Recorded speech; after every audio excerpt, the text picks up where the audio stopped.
तो दोस्तों आज जिस चीज के बारे में हम लोग डिस्कशन करने जा रहे हैं उसका महत्व पहले एक उदाहरण से आप समझ लीजिए। आप में से कुछ लोग बार बार ये क्वेश्चन करते भी हैं तो उन्हें आंसर भी मिल जाएगा।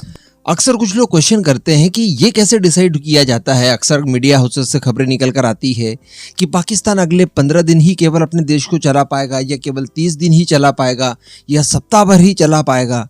इस बात का निर्धारण आखिर किया कैसे जाता है? तो देखिए सिंपल सी बात है, आप मार्केट जाकर कितना सामान खरीद सकते हैं? ऑब्वियसली उतना जितना आपके पर्स में पैसा दबा हुआ है, इससे अतिरिक्त आप नहीं खरीद सकते। तो किसी देश के लिए भी उसका पर्स होता है और उसके अंदर छुपा पैसा होता है विदेशी मुद्रा भंडार, फॉरेन एक्सचेंज रिजर्व। ये जितना होगा उस हिसाब से कैलकुलेट किया जाता है कि आपको पर डे कितना खर्च लगता है देश चलाने के लिए और आपके विदेशी मुद्रा भंडार में कितना खजाना भरा पड़ा है इस समय।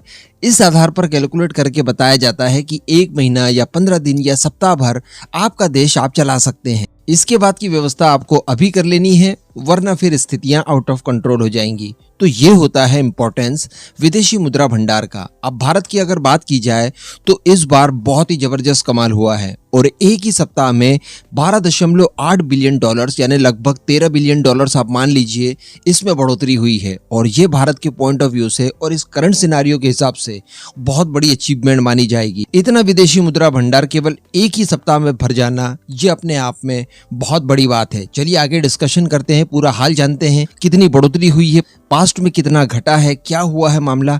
आप वीडियो को एकदम एंड तक जरूर देखते रहिए।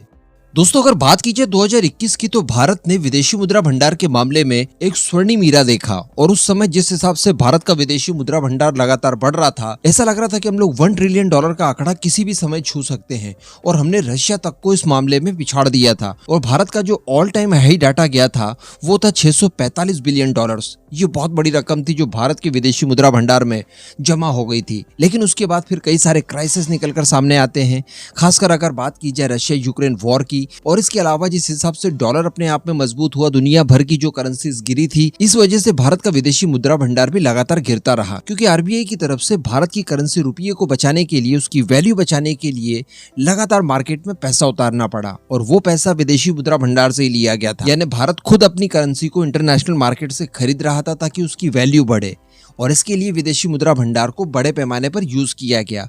यही कारण रहा कि भारत का विदेशी मुद्रा भंडार लगातार गिरते रहा।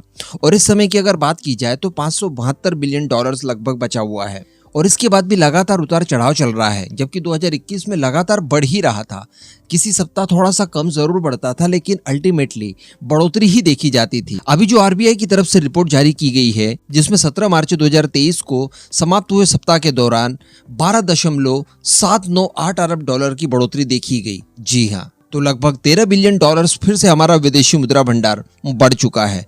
अब अगर इससे आप कंपेयर करें कि यह आंकड़ा कितना बड़ा है तो बताया जा रहा है कि पिछले 6 सप्ताह से पाकिस्तान का भी विदेशी मुद्रा भंडार बढ़ रहा है। लेकिन वो कितना बढ़ता है?